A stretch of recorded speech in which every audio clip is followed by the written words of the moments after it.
All right, good afternoon. So I put a 6-inch rough country suspension lift on my 1500 here, and I wanted to go ahead and put the tow bags on there because I actually tow a 9,000 pound trailer.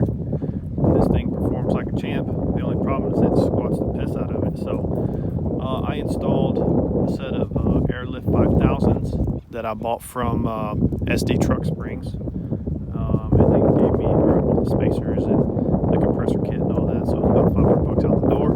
But I'm going to go ahead and talk to you guys a little bit of some issues that I ran into, and hopefully this will help you out. The assembly of the springs really, or the bags, really wasn't that big of an issue. As you can tell, got them set up pretty easily. One thing that you have to do is where the bump stop is on the frame, you have to you have to cut that off with a grinder. I just used a saw and then grinded down the welds. I know it looks kind of weird that this thing's all lopsided, but according to the directions, that's normal, and you're allowed a certain degree of offset. You have the other side. These are the spacers right here. This is for a 6-inch. These things are pretty crappy. That side over there, one of the tabs broke off. I'm not sure if you can see the hole right there, but one of the tabs broke off, so I'm gonna have to call them and get them to hopefully honor their warranty and replace those.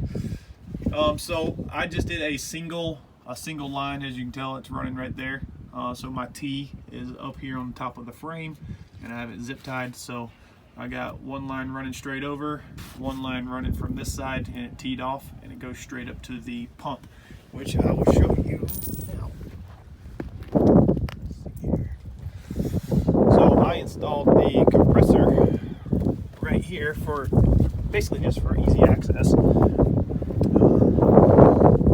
I still have some wires to put up and stuff, but here is the junction T that goes inside of the cab, and then I just have the compressor bolted right here, nice and firm. It's not going to come out, and it should be protected from most water. I was going to put it here, but then it's kind of dumb because I have my big tires there, and it would be wet and muddy all the time. So I ended up going with right here. It's right beside the transfer case. Then we'll open the door, and I will show you the install that I did for the controls. So it comes with a metal bracket that actually has these components inside of it, but I didn't like that, so I just took a hole saw and cut straight into my dash. I took this whole compartment out. I was going to put it here, but you can't because from the gear shifter there's a bunch of electrical here. So go ahead and I hook it straight. The power wire is hooked up to this cigarette lighter, and so once the switch is on, it's pretty simple. You just press the button and it'll start filling up. So as you can tell, it pumps up pretty quick. And I'll take you back and I'll show you the bags inflated.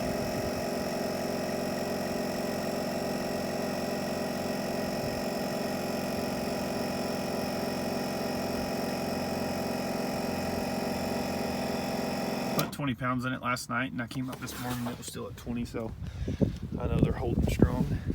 So there's the bags, kind of inflated.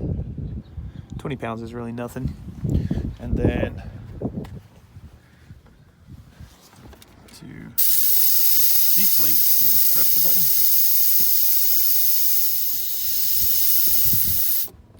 And I normally leave like 5 pounds in there for them.